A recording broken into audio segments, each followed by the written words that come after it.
from Islamabad. U.S. drone attacks have killed dozens of alleged Al-Qaeda and Taliban members in the federally administered tribal areas in Pakistan since mid-2004. After the fall of the Taliban in 2001, many militants fled to northwest Pakistan's tribal belt, known as a haven for Taliban and Al-Qaeda militants. And the U.S. has carried out dozens of attacks in the area in recent months. But Pakistan's inability to effectively counter these militants led the United States to conduct drone strikes on its soil in violation of its sovereignty. Pakistan has been publicly critical of drone attacks, saying the suspected U.S. drone attacks damage its campaign by alienating local tribes it is trying to enlist in the fight.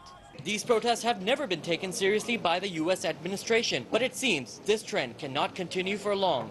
Some say the attacks are carried out with the tacit agreement of Pakistani government, and the country's civilian and military leaders provide the United States with intelligence on possible targets. There is no concept of any agreement between establishment of America and Pakistan on drone attacks. Though government here is quick to dismiss such allegations, U.S. Senator Carl Levin of the Senate Armed Services Committee told a congressional hearing that these strikes would not have taken place without Pakistani leadership's tacit approval. This statement again was rebuffed by the information minister. This is absolutely a wrong statement.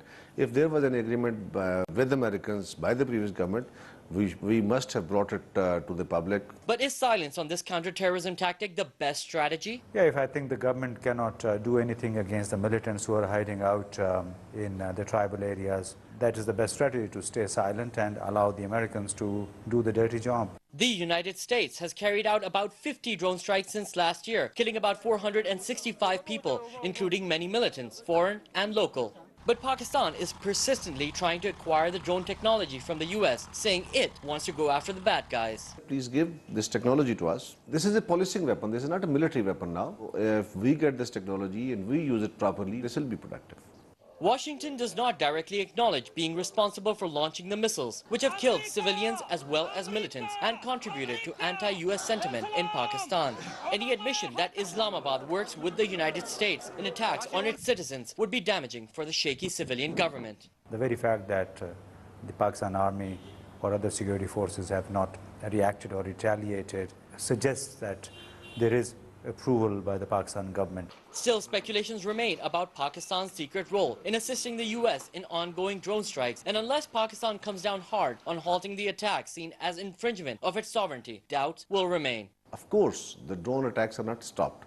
That's why such questions are arising, that and we should confront it if they're not stopping these drone attacks. This is a debatable issue. U.S. says drone strikes will continue as long as militants operate in the rest of Northwest. And Pakistani government has its citizens to satisfy and safeguard. A delicate balancing act for the country's civilian rulers. In Islamabad, Kaifee, Press TV.